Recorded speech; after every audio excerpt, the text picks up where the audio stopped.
반갑습니다. 오늘 벌써 3월 둘째 주입니다. 벌써 금방 추운 겨울인가 싶더니 벌써 봄이고, 여기 LA는 오늘 날씨가 아주 화창한 봄날입니다. 나른한 토요일 오후, 그리고 한국은 일요일 아침인데 이렇게 또 줌에서 만나뵙게 돼서 너무 반갑습니다. 자, 오늘은 지난 시간 이제 2번 했고 오늘 3번째인데 오늘 해야 되는 내용은 제 4번째 장이죠. 묘행무주분부터 5번째 예리실견분, 그 다음에 6번째 정신희유분, 그 다음에 7번째 무설분까지 4개 챕터를 한꺼번에 하도록 하겠습니다. 그래서 건강 전체가 32분까지 그 챕터가 있는데 한 번에 한 4개씩 이제 진도가 나가면 아마 여름 방학 되기 전에 건강연도 끝낼 수 있지 않을까라는 생각이 들고, 그리고 특히 이제 앞부분에 했던 지난 시간에 했던 대승 정종분의 내용을 정확하게 이해하고, 그러니까 그 다음에 오늘 하는 요 내용을 제대로 이해하면 뒷부분은 사실 계속 반복되는 다른 예를 들어서 하는 거니까 뭐 크게 많은 설명을 중원부원하지 않아도 될 것 같아요. 그럼 바로 오늘도 본문 들어가서 보도록 하겠습니다. 그 전에 요거 인터넷에서 보신 적 많죠? 우리 여기 금강경에 질문자로 등장하는 수보리가 무쟁의 수행자다, 이런 소개해 드렸잖아요. 다툼이 없는 거. 근데 여기 지금 화면에 보면 여기 이제 그 노인은 인도의 구루래요. 요가 수행하는 구루인데 이 구루를 어느 신사가 찾아와서 묻습니다. 영원한 행복을 얻으려면 어떻게 해야 하나요? 하니까 이 구루의 답이 바보들과 다 주지 않아야 합니다. 하니까 찾아왔던 분이 전 그렇게 생각하지 않습니다. 하니까 네, 당신 말이 옳습니다. 했어요. 재밌습니까? 근데 이 내용이 사실은 굉장히 이제 유머나 개그 소재처럼 이렇게 그냥 웃고 지나가기도 하는데, 사실 금강경의 논리와 아주 흡사한 구조를 가지고 있어요.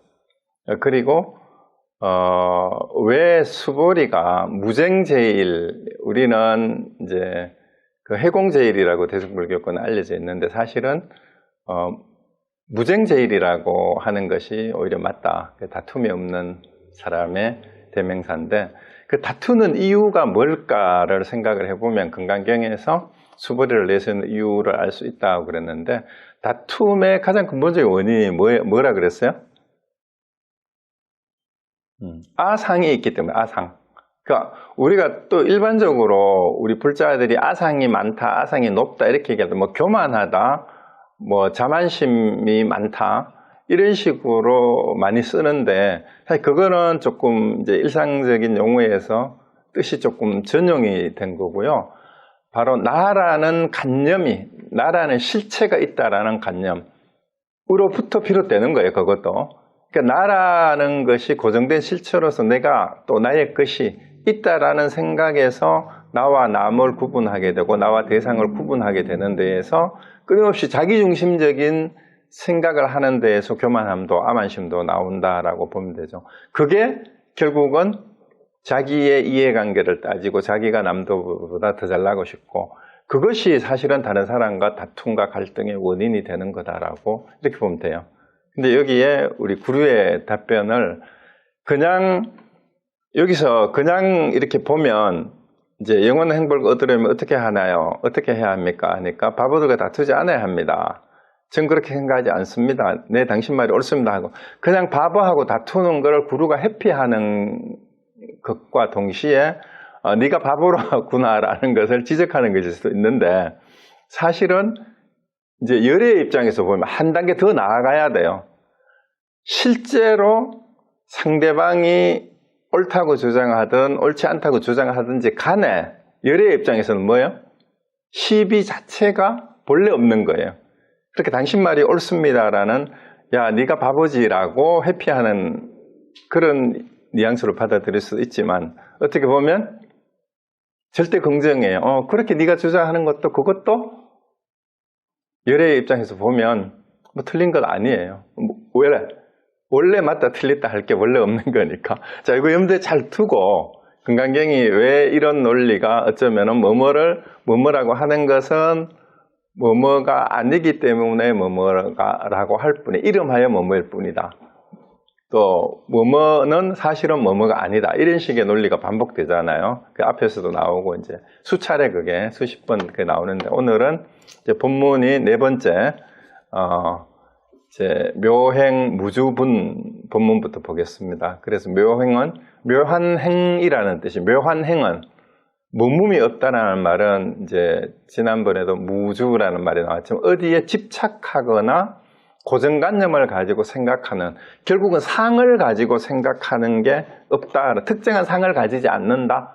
여기서 특정한 사람 모습을 얘기하는 게 산지냐 어떠한 고정관념을 가지는 게 머무는 거예요. 생각이 머무는 거. 자, 그 얘기고 그 다음에 이 제목은 원래 본문에는 없는 거를 소명태자가 이 챕터를 나누고 제목을 다 붙였다 했잖아요.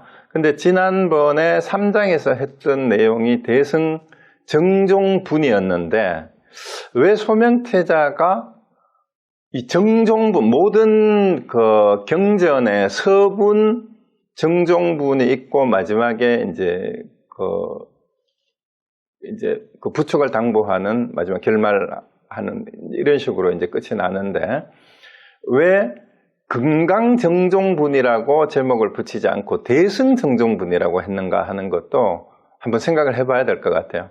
그러니까 이 금강경을 통해서 당시 대승불교 운동을 하던 사람들이 드러내고자 했던 대승불교의 가장 바른 근본 취지, 그게 정종이라는 뜻이잖아요. 정종. 그게 이제 지난주에 했던 게 요거예요. 요거. 대승정종이에요. 정종. 발을 정자고 이게 종자는 으뜸, 근본이라는 뜻이잖아요. 그죠? 그래서 대승의 바른 근본 취지를 왜 금강정종이라 하지 않고 대승정종이라 했을까? 그게 이제 여러분이 한번 생각해 봐야 되는데 사실은 금강경을 지은 사람뿐만이 아니라 이 소명태자가 금강경을 이해하는 방식이기도 해요. 그러니까 소명태자가 봤을 때 그 이전에 공부했던 초기 불교 경전 말고 이 대승경전의 초기 경전에 해당되는 금강경이 내세고자 하는 근본 취지를 이걸로 봤다라는 거예요. 그 내용이 이제 지난번에 한 거잖아요. 그 핵심이 뭐냐 하면은 태난스파에서 태어난 모든 중생들이 뭐예요? 결국은 내가 다 완전한 열반인데 여기서 무여열반이에요. 무여열반. 우리 한자로 무여열반에 들게 했는데 모든 중생을 다 열반에 들게 했지만 실제로는 열반을 얻은 중생이 없다. 왜냐하면 보살에게 그러고 사상을 부정하는 내용이 바로 나왔어요. 이게 대승정종분의 핵심 내용이었어요.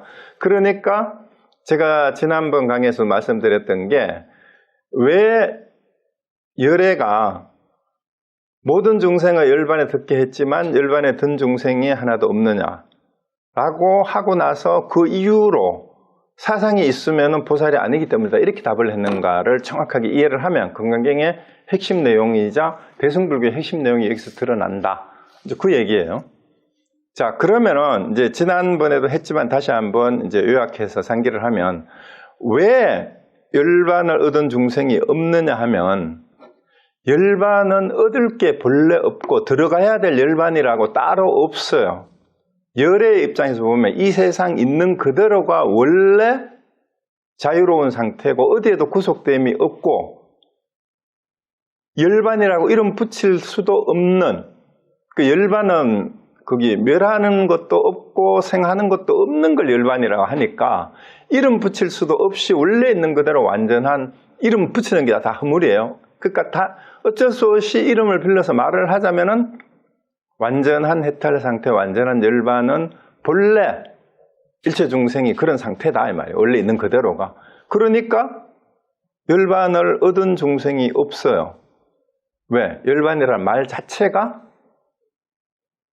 열반이 아니기 때문에. 진짜 열반이. 열반, 이름하여 그렇게 붙이지만 열반은 원래 들어가야 될 때도 아니에요.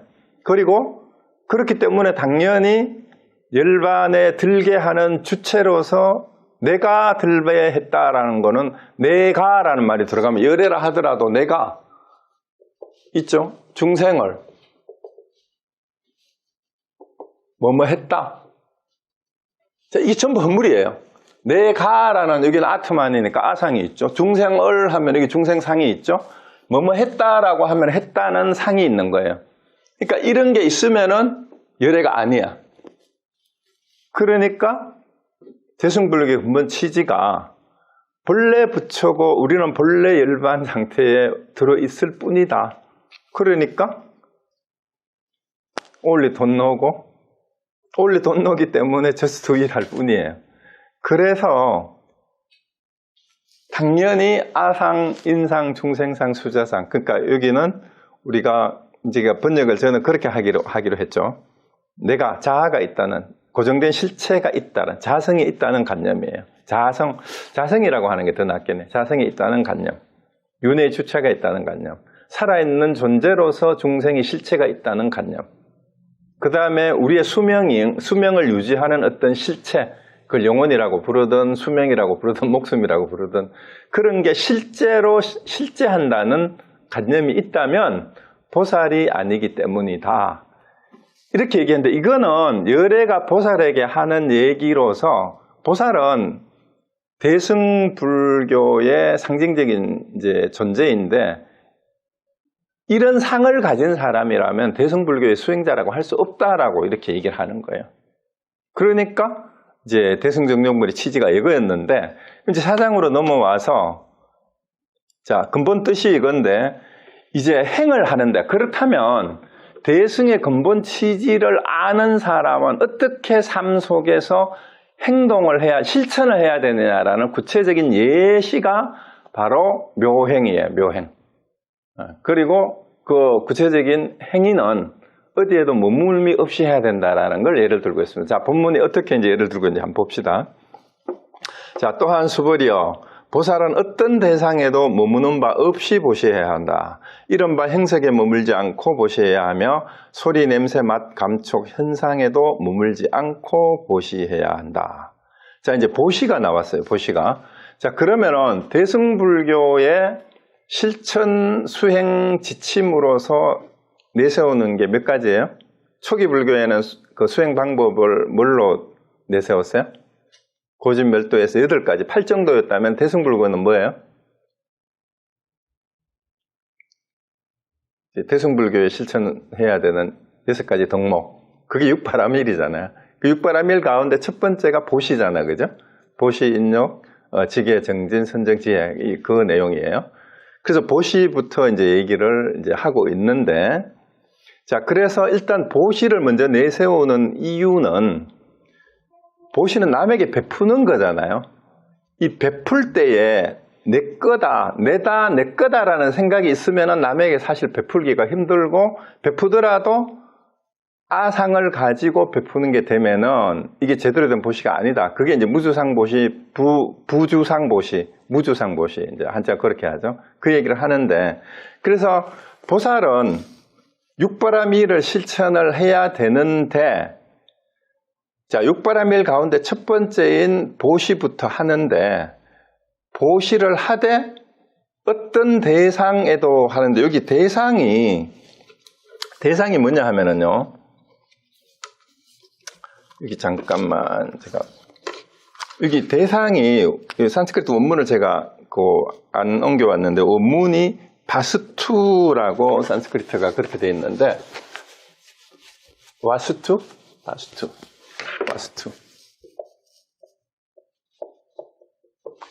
요게 어떤 책들은 경계로 번역을 하고 여기는 그 한문을 한번 보세요. 부차 수벌이 보살의 법 해가지고 여기는 법으로 번역을 했는데 그 보통 법으로 번역하는 산스크리트는 다르마잖아요. 근데 요거는 바수투예요. 여기서 쓰는 거는 바수투는 이제 경계라고 번역을 하기도 하고 장소로 번역을 하는데 사실은 이 장소의 의미가 맞아요. 어떤 자리에서도 이런 뜻으로 하는 게 말이에요. 장소 일반을 나타내는 산스크리트 언어가 바수투인데, 그러니까 그 어디에서, 어떤 장소에서도 어디에서 보시를 하더라도 이 말이에요. 거기에 머무르면 안 된다. 그러니까 머무른다라는 말을 주자를 한자말로 썼으니까 이게 장소라는 말이 맞아요. 우리가 어디 머문다라고 했는데 어디에도 머물러서 보시해서는 안 된다. 그러니까 여기 대상으로 저는 이제 번역했는데 경계로 번역을 하기다 좀 번역하기가 그랬어요. 그래서 보살은 어법에 무주소주 했잖아요. 응무소주 의행보시라고 했어요. 어디에도 머물러서 보시를 하면은 안 된다라고 이렇게 이제 번역한 게 맞아요. 그런데 그 어디라는 게 장소를 뜻하는 것이기는 하지만 그 뒤에 나오는 문맥상으로 봤을 때는 요 바수투는 육경을 얘기하는 거예요. 육경. 육경이 뭐죠? 색성량 미촉법. 이게 다 포함되는 거예요. 그런데 여기 구마라 집바는 법으로 번역을 했는데 사실은 이거는 이 전체를 다 포괄하는 거다라고 볼 수가 있습니다. 그래서 형색에만 그 뒤에 본문이 나오죠. 이른바 형색에 머물지 않고 보셔야 하며 소리, 냄새, 맛, 감촉, 현상에도 머물지 않고 보셔야 한다라는 말은 그래서 내가 대상으로 번역한 것은 우리가 육근이 안입이 설신의잖아요. 그죠? 그리고 안입이 설신이하고 대비가 되는 대상이 육경이잖아요. 그래서 대상으로 번역을 했어요. 그래서 그게 형상이 됐든 소리가 됐든 그 맛이 됐든 냄새가 됐든 감촉이 됐든 어떤 구체적인 우리가 인식을 통해서 형성된 것이 됐든 거기에 대해서 내가 뭐뭐를 베푼다라고 하는 생각을 내면 안 돼요. 그래서 형상이 좋다고 형상에 대해서 아니면 좋은 말로 할 수도 있고 좋은 향기를 또 좋은 소리를 또 좋게 이렇게 잘 쓰다듬어 줄 수도 있잖아요. 그 감촉이 그런 거죠. 그 다음에 모든 인식을 좋게 뭐뭐 했다. 어떤 식으로 하든지 간에 이 사실 육근의 안입이 설신이의 감각기관을 가지고 남에게 베푸는 행위 모든 게 다 포함이 된다라고 볼 수 있어요. 그러니까 우리가 몸뚱이나 의식, 생각을 가지고 할 수 있는 모든 일이에요. 남에게 대상을 향해서 향하는 모든 것. 그게 보시인데 그런데 수벌이요. 보살은 이와 같이 보시하되 어떤 관념에도 머물지 않아야 한다. 왜냐하면 보살이 관념에 머물러 보시하지 않으면 그 복덕은 헤아릴 수 없기 때문이다. 그래서 무주상보시, 부주상보시라는 말은 이제 원문에 보면은요, 거기 밑에 그 다음 페이지, 지난번에 한번 소개를 해드렸죠. 다나가 보시라는 뜻이고요. 그 다음에 여기에 니미타 산제냐로 번역을 했어요. 구마라 집반에 그냥 무주상보시로 했는데 현장은 부주상상이라고 두 개를 같이 이제 응행보시 이렇게 했는데, 그러니까 보시를 한다라는 어떤 형상, 행동이죠. 겉모습에 내가 보시를 한다라는 행위에 대한 관념을 가지고 내가 보시를 한다면은 그것은 제대로 된 보시가 아니다. 이유가 뭐냐 하면은요, 내가 보시를 한다라는 상이 있으면은 벌써 거기에 뭐가 들어가 있어요? 아까 말씀드렸던 내가 하잖아, 내가. 나라는 아상이 벌써 들어가 있어요. 그리고 보시하는 대상이 중생이 됐던 상대방이 있으니까 중생이 여기 있으니까 아상과 중생상을 벌써 가지고 하는 게 돼요. 그렇게 되면은 나는 어떻게 됩니까? 내가 보시를 함으로써 초기 불교나 또 다른 경전에 보면은 보시를 하면은 많은 복덕을 받는다. 이런 또 구절이 많이 나와요. 그러니까 내가 복덕을 받기 위해서 혹은 공덕을 쌓기 위해서 보시를 한다라고 얘기하는 것이 내가 보시를 하면 이제 이게 선행이고 이 선행을 함으로써 선업을 쌓아가지고 선과를 얻는다. 특히 초기 불교에는 천상에 나는 가보를 얻게 된다. 이런 구절이 많이 나와요. 그래서 사람들이 보시를 하는 것이 지금 현상계에서 베푸는 것이 죽어서 나중에 천당 가는 거, 하늘나라에 천상에 나는 그 복덕을 짓기 위해서 하는데, 자, 여기에서 문제 아상에 있게 되면 뭐가 있느냐 하면, 그 초기 불교의 그 이중표 교수가 인용했는 초기 불교 경전들을 보면, 이 제석천왕을 내세워가지고 보시에 대한 공덕을 얘기하는 재밌는 비유가 나오는데, 이제 누가 보시를 많이 하니까 제석천왕이 시기를 하는 거예요. 시기 질투를 해요. 왜 시기 질투를 하냐 하면은, 저 사람이 보시를 많이 해가지고 하늘나라에 와가지고 하늘나라의 왕이 제석천왕이잖아. 자기 자리를 빼앗지 않을까. 왜냐하면 자기보다 보시를 더 많이 하는 사람이 하늘나라에 오면 자기보다 공덕이 더 많잖아.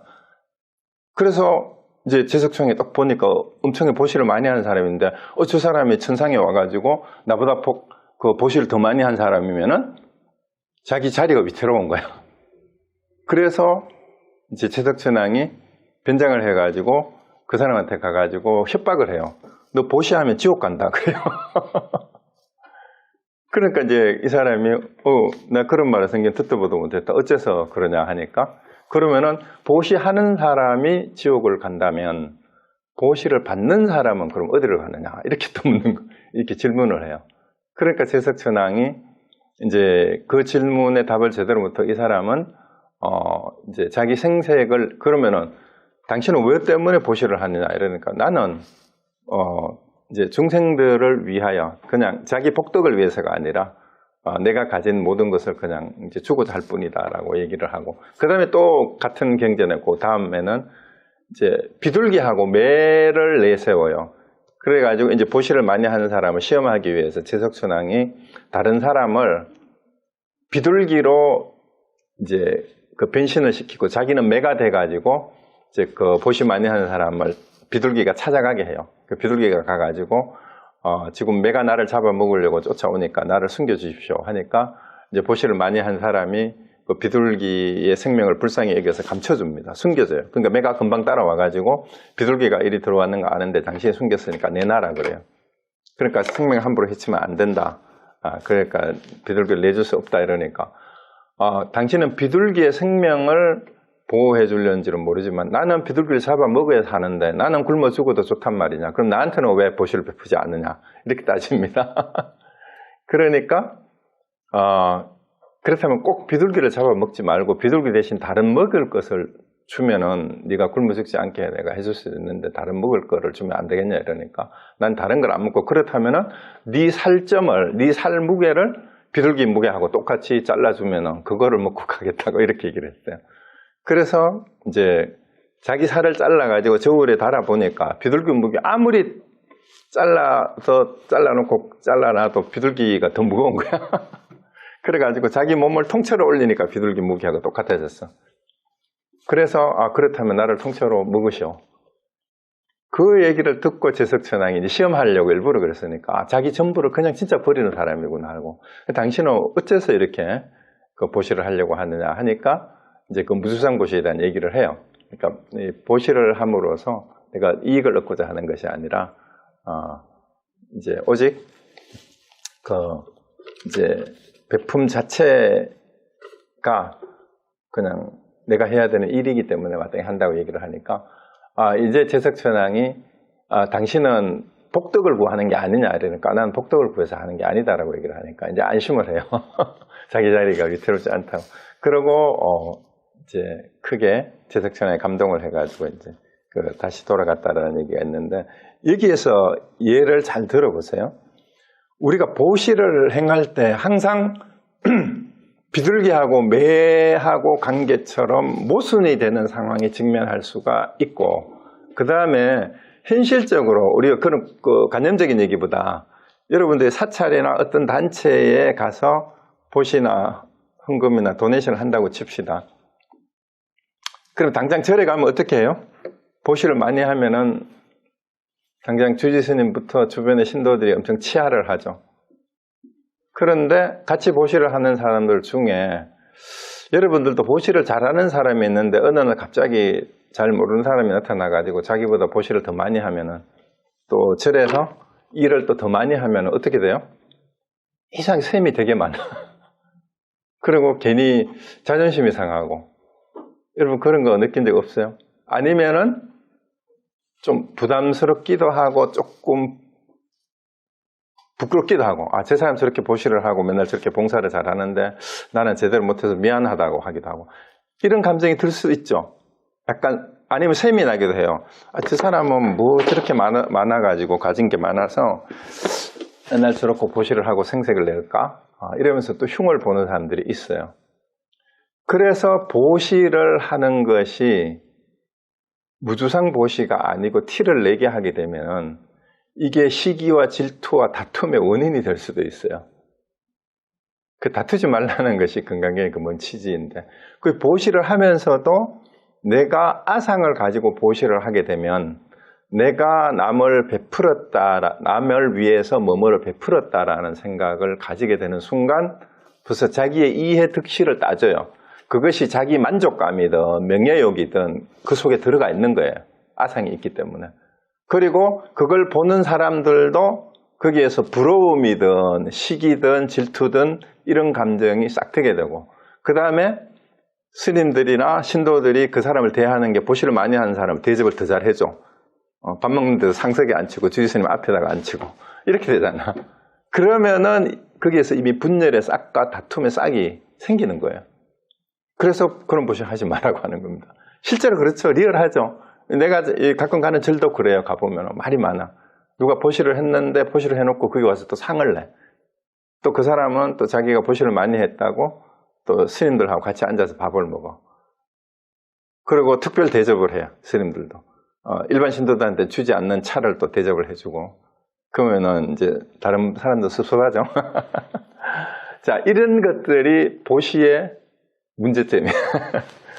자, 그래서 어쨌든 그래서 보시를 하는데도 일체 보시를 하는 형상이 있으면 안 된다. 그 얘기를 하는 겁니다. 그래서 이제 이렇게 얘기를 하는데, 자, 그런데 여기서 한 번 더 뒤집어야 돼요.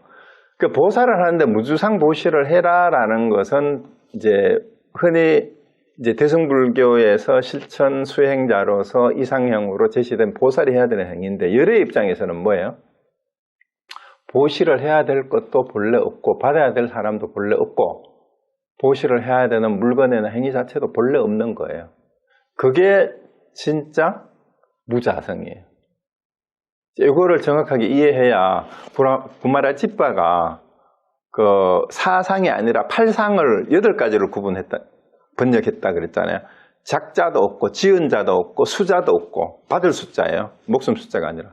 그러니까 그러니까 보시를 행하는 작자도 없고 보시를 받아들이는 받을 숫자의 수자 받는 사람도 없고, 그러니까 하는 사람과 받는 사람이 있다면은 사상뿐만이 아니라 그 구마라집바의 지난번 번역에 보면은요, 이제 아인 중생 수자상을 번역한 게 아니라 보트가라상하고 작자상, 수자상, 받을 숫자상, 이거에 8개 들어갔고, 그 다음에 제가 소개했던 대지도론에는 16가지나 쭉 나열을 해놨다 그랬잖아요. 그러니까 어떠한 행위를 하든 행위하는 작자가 있다면 그게 전부 다 상이에요. 그런 게 있으면 안 된다 이 말이죠. 그러니까 그건 보시가 안 돼. 그러니까 열의 입장에서 보면 뭐예요? 원래 중생이 없기 때문에 보시를 받아야 될 대상도 본래 없는 거고, 그 무자성이고, 보시를 한다라고 하는 사람도 본래 없어요. 그렇기 때문에, 자, 그러면은, 보시부터 그러면은, 보살한테는 육바라밀이 실천해야 될 과제지만, 열의 입장에서는 뭐예요? 육바라밀 자체가 상이에요. 육바라밀도 할 게 본래 없어. 그러니까, 바즈라 제티카에서 건강적으로 깨부숴야 되는 거는,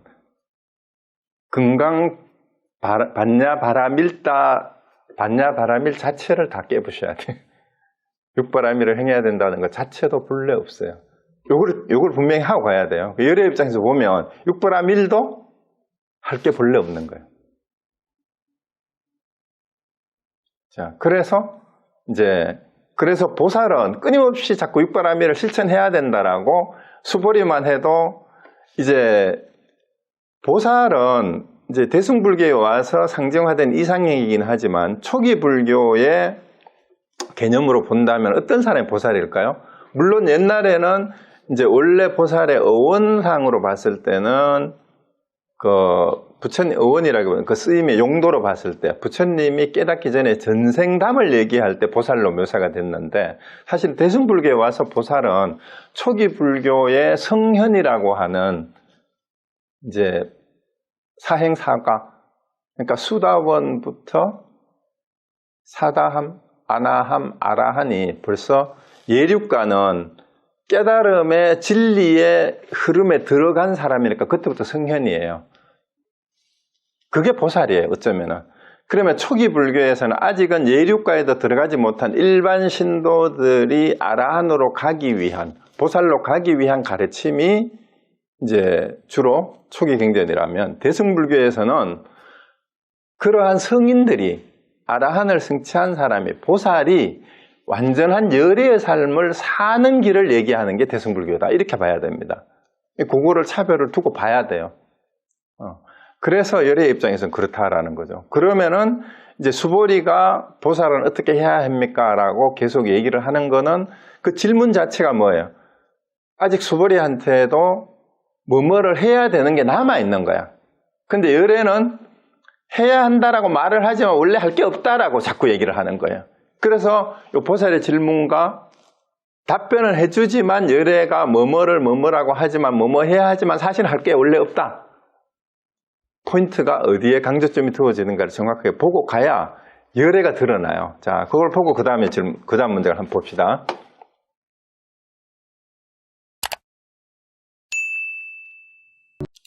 그래서 그 다음에 뭐냐면은 보시는 어디에도 매이지 않고 해야 된다. 수보리여 보살은 이와 같이 보셔야 돼. 어떤 관념에 머물지 않아야 된다. 왜냐하면 보살이 관념에 머물러 보셔야지 않으면 그 복덕은 헤아릴 수 없다. 자, 이 말도 복덕이 많다라고 받아들이고 뭔가 받을 게 있다고 생각하면 그건 틀린 거예요. 헤아릴 수 없다라는 말은 뭐예요? 원래 복덕이라고 할 게 없기 때문에 헤아릴 수 없다고 하는 거예요. 그렇죠? 제한된 게 아니라는 뜻이니까. 그러니까 헤아릴 수 없다라고 하는 거예요. 그러니까 복덕은 가늠할 수 없다라고 얘기하는, 헤아릴 수 없는데, 헤아릴 수 없는 게 아니고 복덕이라고 할 거는 원래 복덕이 아니기 때문에 그래요. 복덕이라고 할 게 원래 없기 때문에 그래요.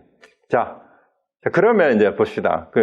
이거를 예를 들어서 엉뚱한 비유를 해요. 수보리에 어떻게 생각하느냐? 동적 허공을 헤아릴 수 있겠느냐? 없습니다. 세전이시오.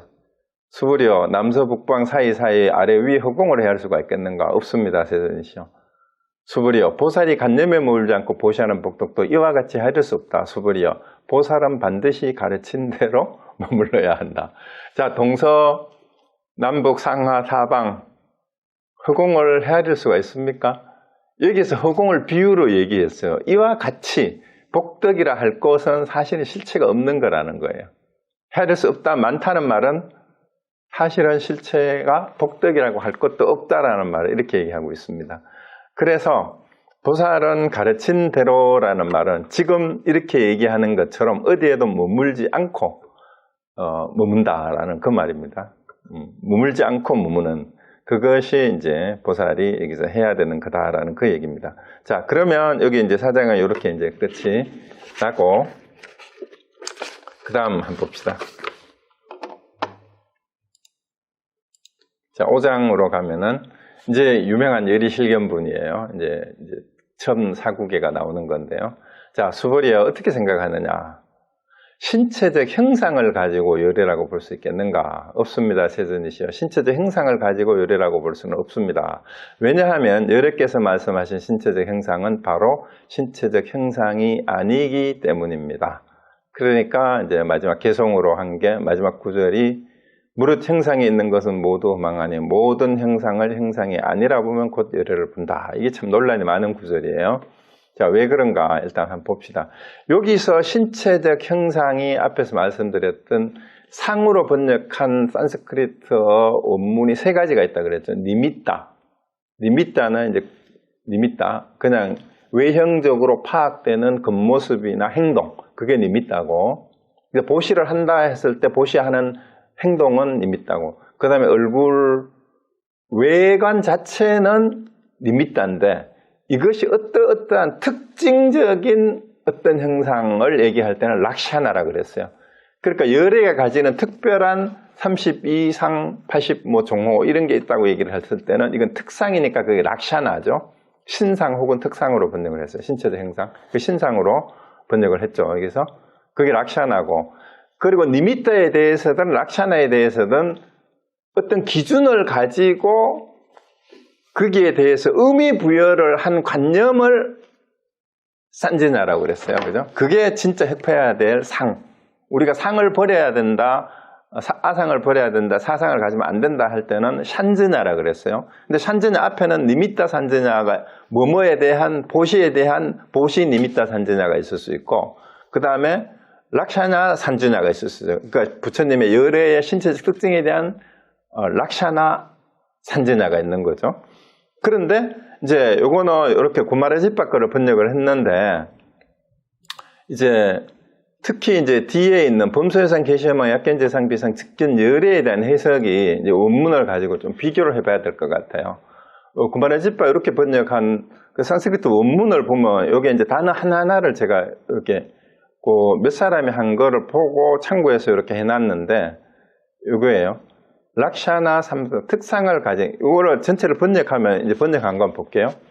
열애가 특별한 상을 가진 것으로 생각하는 것은 거짓이며 30 이상을 가져야 하는 것이 아니라고 하는 것은 거짓이 아니다.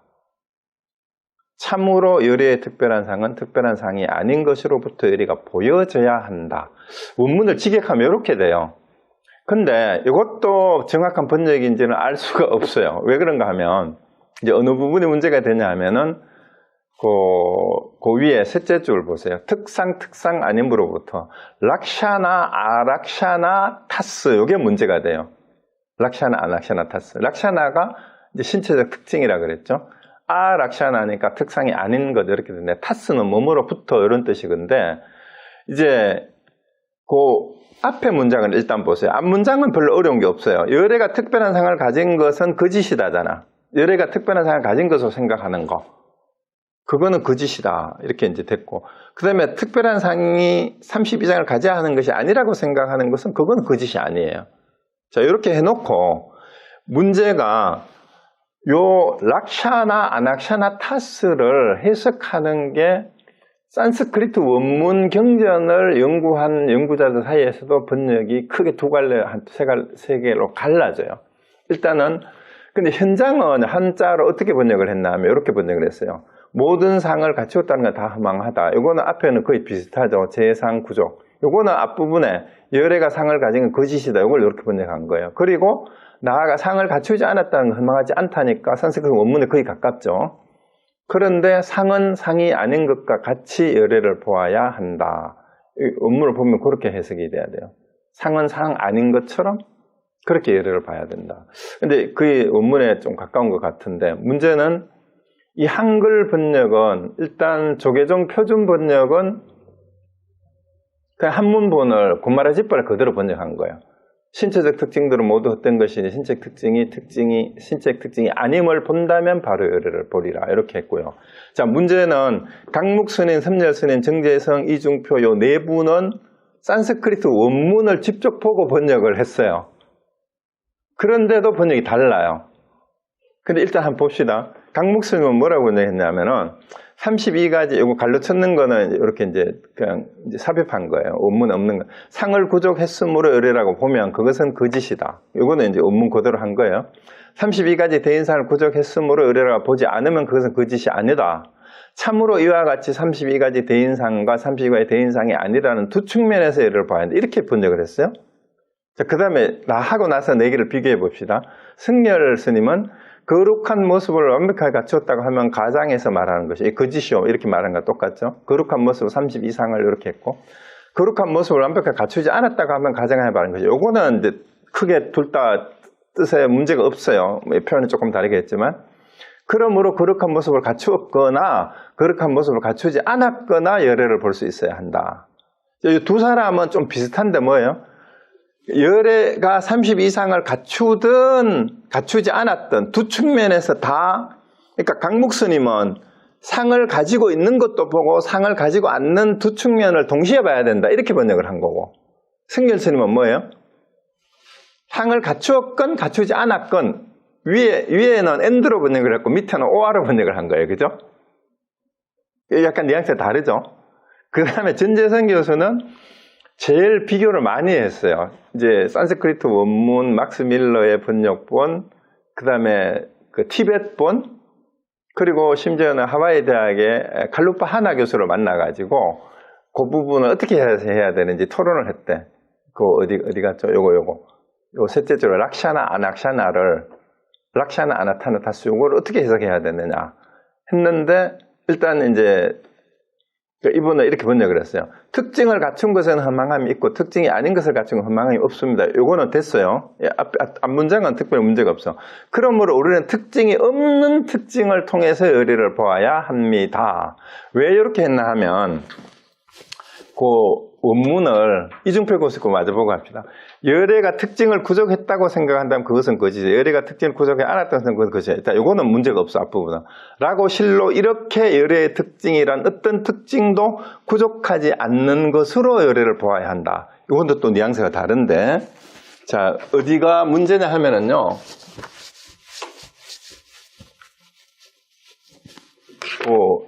여기 원문의 이 부분이에요. 락샤나하고 아낙샤나. 예.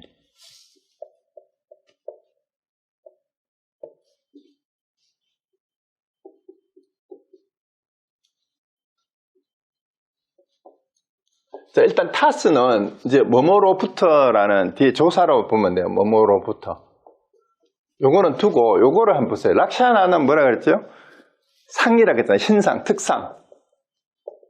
신체에 특별한 상 혹은 특상인데 락샤나는 뭐예요? 이거는 비신상이라는 뜻이에요. 한자말로 하면은 신상이 아닌 것.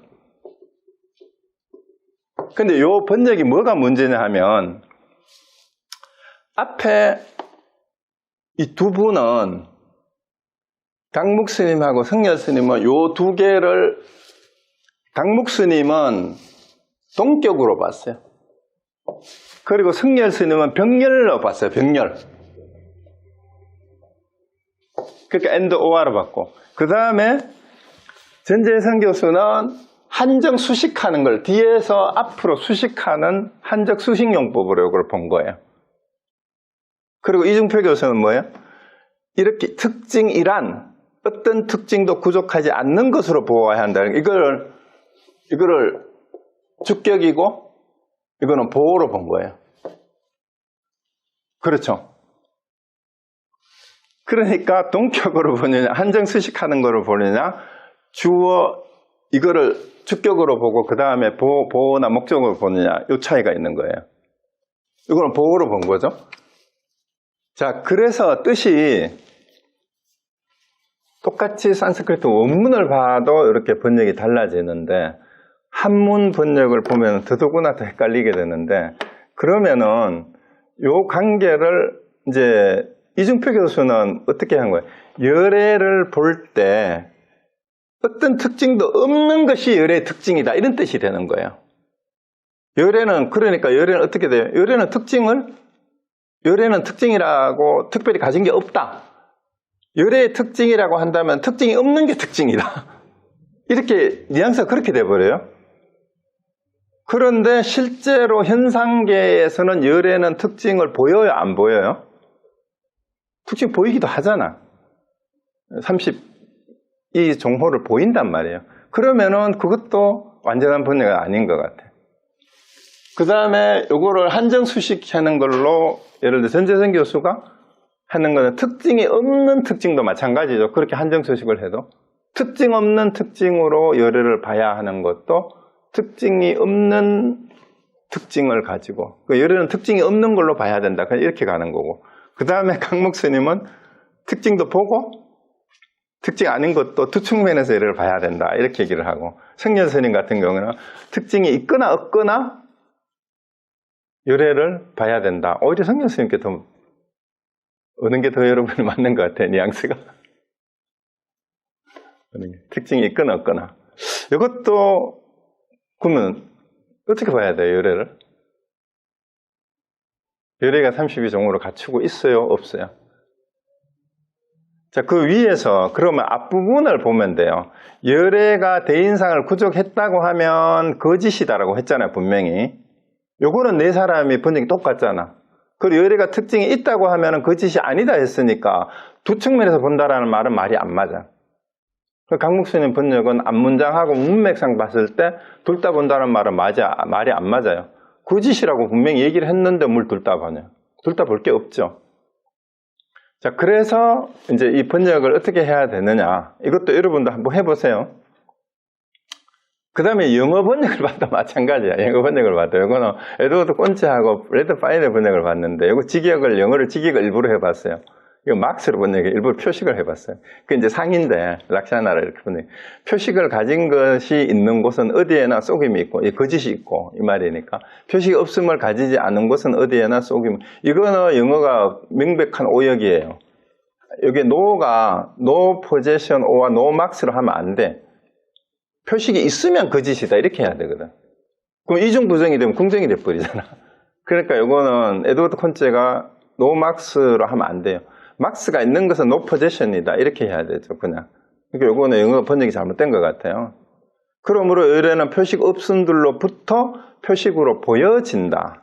그 표식 없음으로부터 표식으로 보여진다. 이렇게 됐고요. 그 다음에 그 레드 파이는 특성을 가진 것은 가상이고 특성을 가지지 않은 가상이 아니기 때문에 이거는 이제 앞문장은 그렇게 됐고 특성이 없는 특성에 의하여 실로 열애는 보여질 수 있다. 요거니까 요거는 특성이 없는 특성으로 했으니까 이중표 교수와 거의 비슷하게 번역이 된 것 같아요. 자, 그런데 우리 한국에서 제일 많이 번역하는 게 지금 해암 스님 번역 소개해놨는 이대로 많이 해요. 무릇 있는 바 상은 이 모두 망하니 만일 모든 상을 상 아니라 보면 곧 열애를 본다 하였는데 열애를 볼 때 이거는 이렇게 번역을 하고 해암 스님은 이걸 화두로 제시를 해줬어요.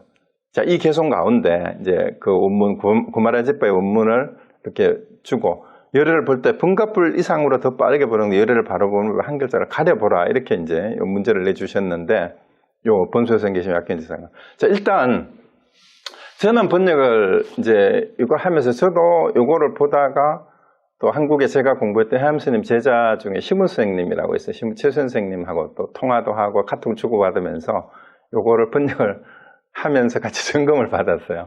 근데 거기에서 이제 시문 선생님과 저하고 번역한 게 요거예요. 그게 뭐냐 하면 앞부분은 됐고 뒷부분 참으로 열애의 특별한 상은 특별한 상이 아닌 것으로부터 열애가 보여져야 한다라고 한 거는 이게 뒷부분에 보여져야 한다는 명백히 수동태예요. 수동태니까 보여진다가 맞는데 그러면은 이게 뭐냐 하면 우리가 열애를 보는데 열애를 보되 말이에요. 열애를 보기는 보죠. 열애가 특별한 상을 가진 열애를 우리가 볼 수 있단 말이에요. 그렇지만 특별한 상을 가진 것이기 때문에 열애라고 보는 것이 아니라 특별한 상이 아닌 것, 이게 락샤나죠. 그러니까 열애의 특별한 상은 이 상을 보기는 봐요. 안 보면 안 되는 거예요. 둘 다를 보는 게 열애를 보기는 보되 열애가 가진 특별한 상을 보되 특별한 상을 아닌 것으로부터 그 열애의 진면목은 어디서 보는 거야? 열애가 가지고 있는 신상에서 보는 것이 아니라 열애가 락샤나 신상을 특별한 상을 하고는 관계없는 이 상은 거짓이니까 그것으로부터 열애가 보여져야 한다라는 거예요. 열애라는. 그러니까 이거는 열애가 보여져야 한다라는 수동태로 번역을 했고 그러니까 열애는 특별한 상 때문에 열애인 것은 아니다. 그리고 열애를 보되 열애가 상을 가지고 있는 것을 보지만 우리가 열애를 보는 것은 특별한 상하고 관계없이 말이에요. 특별한 상하고 관계없이 그 열애가 열애로서 보여져야 된다라는 그 얘기예요. 그 얘기인데 이제 우리가 한문 경전을 번역을 할 때 제가 첫 시간에 그 말씀 드렸어요. 현재 진행형으로 해석을 하는데 독자가 하자가 되고 세 번째 뭐라고 했죠? 주어가 동사하는 것이 목적어나 보어가 돼야 된다. 이렇게 이제 하는 거예요.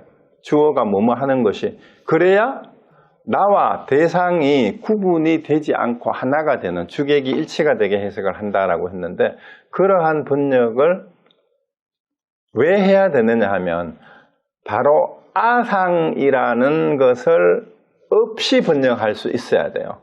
우리가 언어 구조 자체가 어쩔 수 없이 이제 자꾸 나하고 남을 구분을 하게 되는데, 이제 우리가 부처님이 부처라는 어떤 열애라는 어떤 특징이 있다. 고정된 열애로서의 어떤 특징이 뭐예요? 그게 열애라는 자성이에요. 우리가 아트만이라고 번역한 건 나만이 아니라 고정된 실체라는 뜻이잖아요.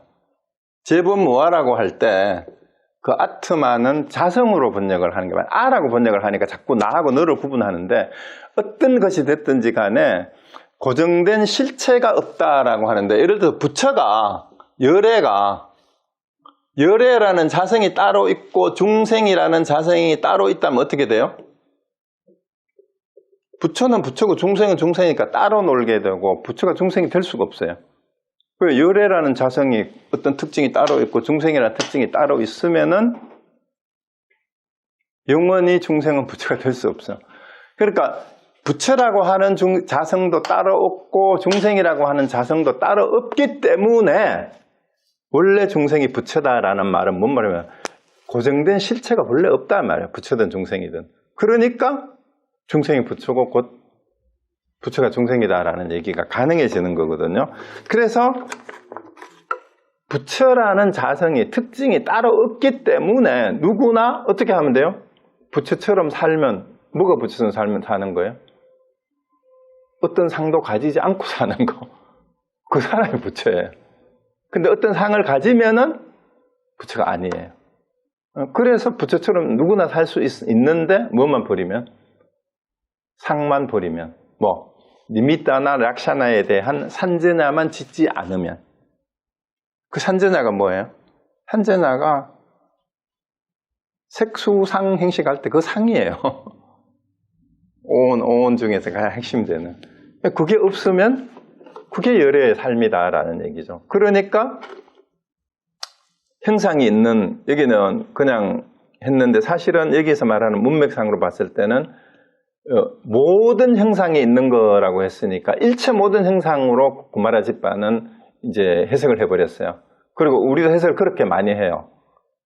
근데 어쨌든 그 확대 해석을 해도 뭐 크게 틀리는 건 아니지만 일단 문맥상으로 봤을 때는 열애의 형상에 대해서 얘기하는 거예요. 열애의 형상은 열애의 형상이 아니니까, 실제로 형상을 가진다, 열애의 형상을 아닌 것으로부터 열애가 있는 거니까, 열애라고 하는 것은 형상하고 관계없이 있는 거다 이 말이에요. 열애라고 하는 건 형상과 관계없다.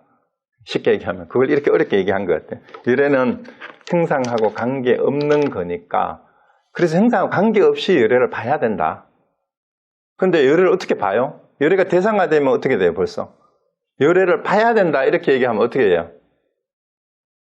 보는 주체하고 열애가 보여지는 목적격 대상이 되니까 이 분리가 되면 안 되잖아. 그러면 벌써 나와 열애상이 있는 거잖아요. 열애상. 열애상도 버려야 돼요. 아상, 인상, 중생상을 버려야 되는 것이 아니라 열애상이라는 게 사실 제일 큰 명이야. 특히 불자상을 많이 가진 사람이 있어요.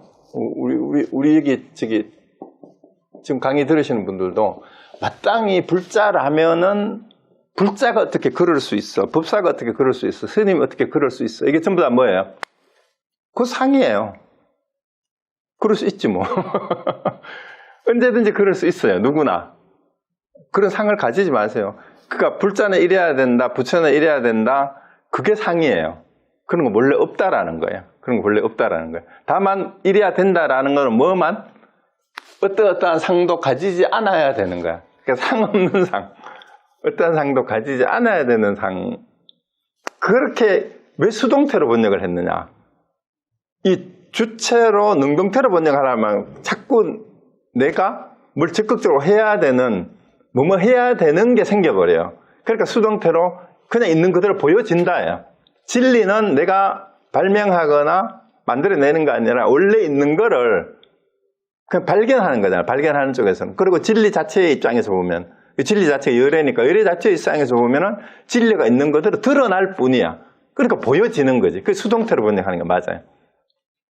그 원문에서 그래서 수동태로 적은 게 아닌가라는 생각이 듭니다. 그래서 요거는 일단 지금 가장 금강경 가운데 번역이 애매한 부분이 약견재상 비상이에요. 약견재상 비상. 약견재상 비상. 이걸 어떻게 번역하냐. 이 산스크리트 원문을 봐도 헷갈리고 한문을 봐도 헷갈려요. 그러니까 요거 이제 구마라집바 걸 봐도 그렇고 현장 거를 봐도 마찬가지입니다.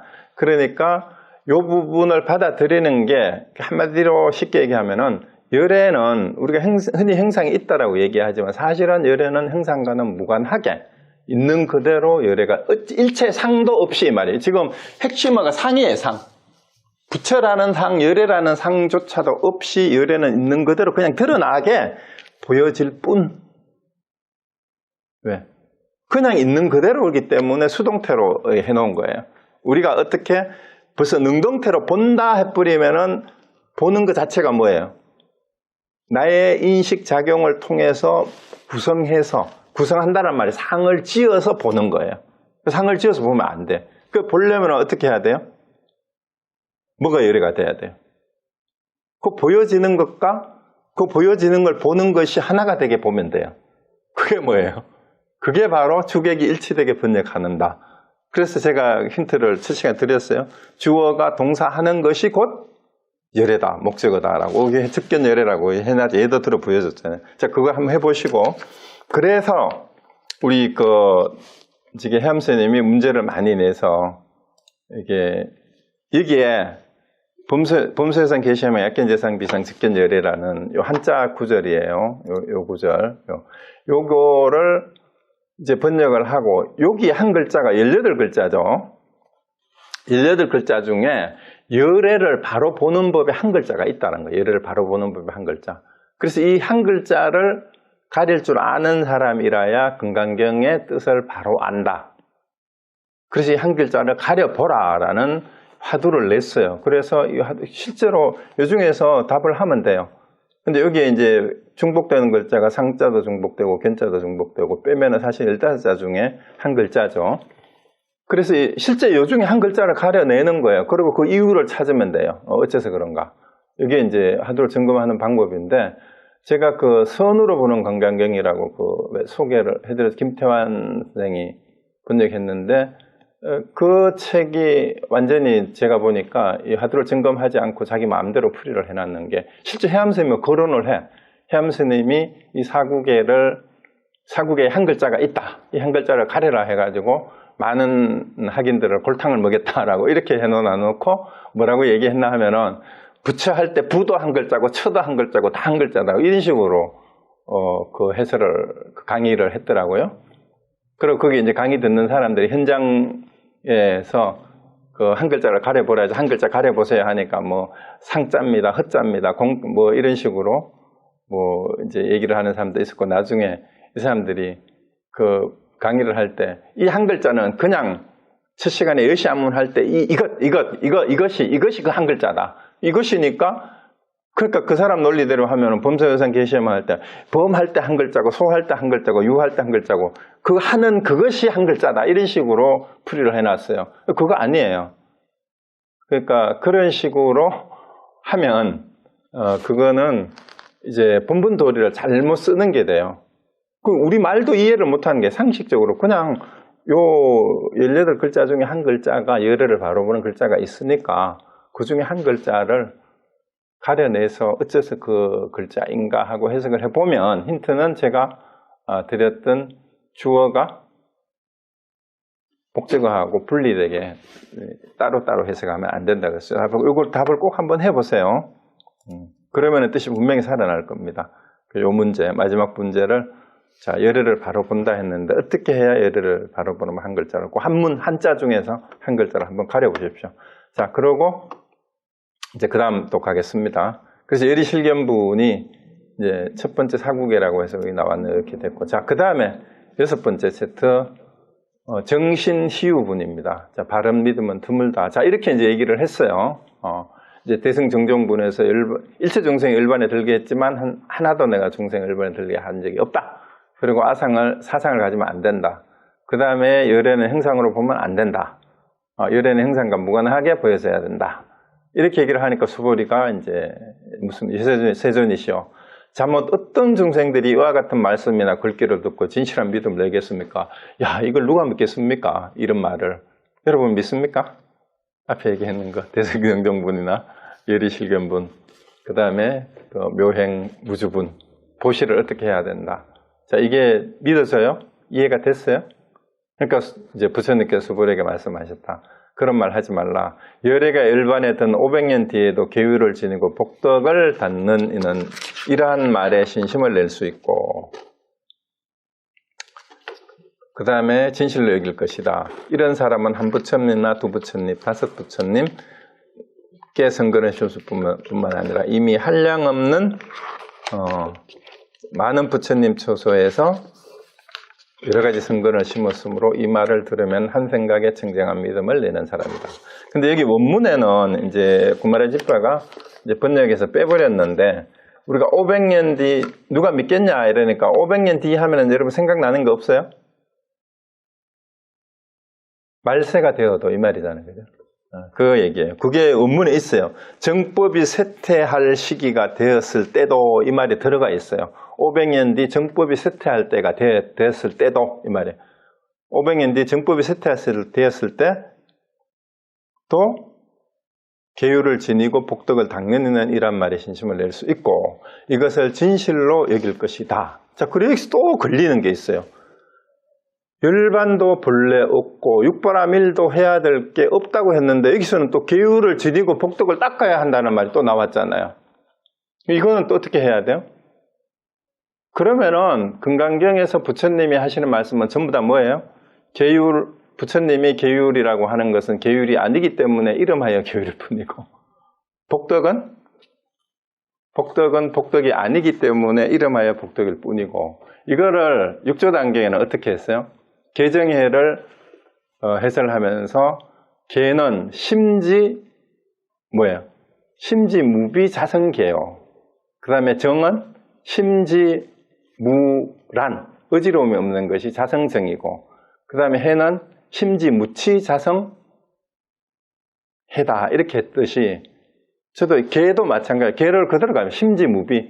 그러니까 진짜 계율은 뭐냐 하면 마음에 시비가 없는 거, 옳다 그러다 하고 없는 게, 마음에 아니다 하는 게 없는 거예요. 심지무비라는 말을 잘 한번 보세요. 진짜 계율은 어떤 거냐? 육조단경에 심지무비 자성계라 그랬어요.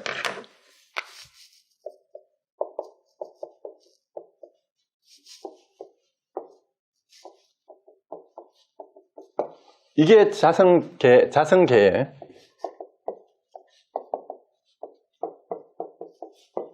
그러니까 마음 바탕에 아니다 하는 게 없는 거, 이건 아니다 하는 게 없다라는 게 뭐냐면 절대 긍정. 자, 요게 아까 그 사파에서 봤던 거 있죠? 그 구루가 했던 거.